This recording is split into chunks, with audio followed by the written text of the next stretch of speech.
decades of royal duty, a lifetime spent in service.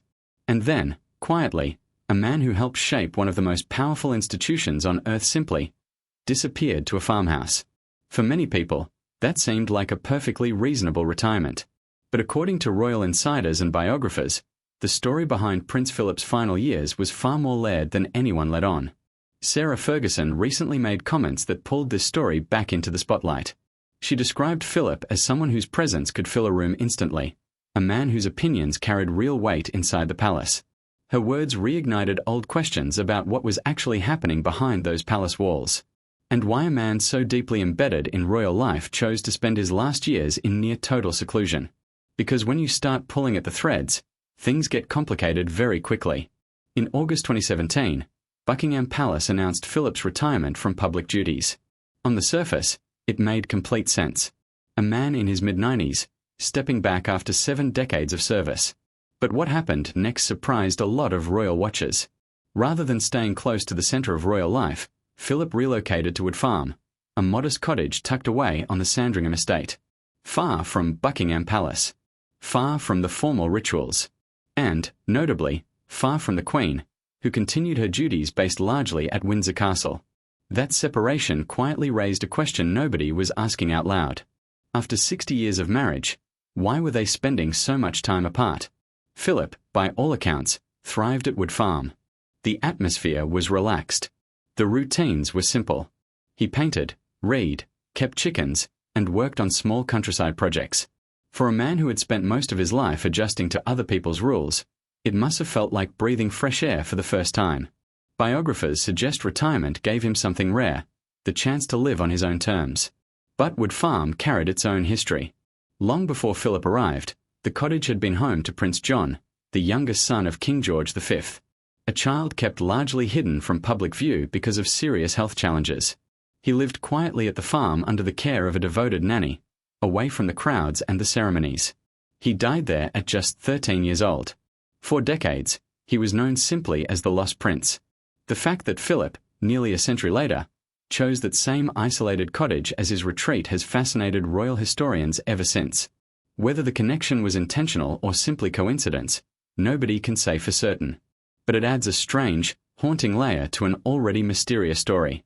And then comes the part that really gets people talking.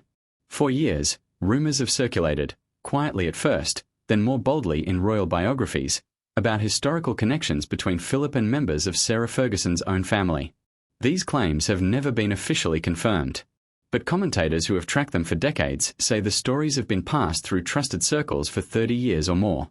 One writer described it not as a shocking revelation, but simply as a quirky detail, a situation so unusual it almost seemed too strange to be invented.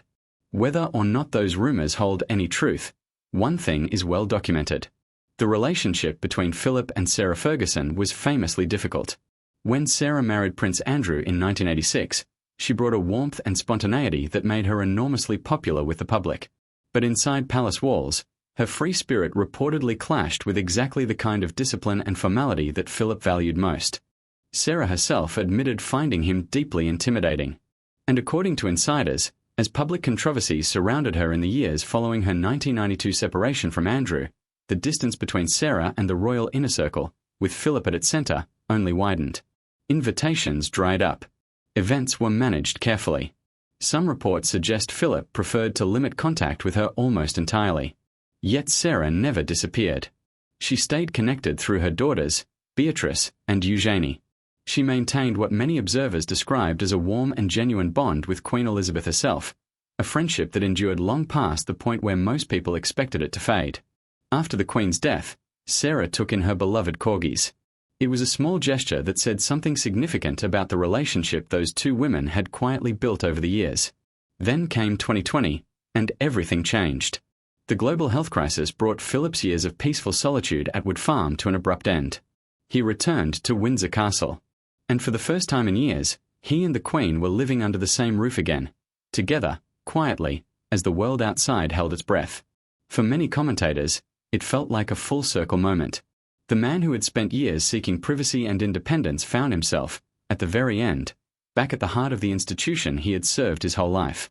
On April the 9th, 2021, Prince Philip passed away at Windsor Castle. He was 99 years old.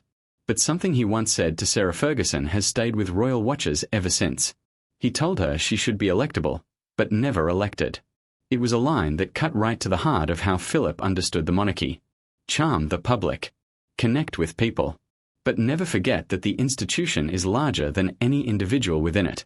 For a man who gave up his naval career, adjusted his ambitions, and spent decades walking 3 steps behind the Queen, those words carried the weight of lived experience. Wood Farm still captures the imagination today. The paintings he worked on there. The routines he kept. The quiet he seemed to crave. Was it simply a peaceful retirement? Or was it something more?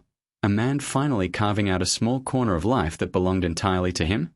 The royal family is built on duty, tradition, and an almost fierce commitment to privacy. Much of what happened behind those closed doors will likely never be fully known. But the glimpses left behind, the letters, the interviews, the carefully chosen words, continue to reveal just enough to keep the questions alive. And that may be exactly the point.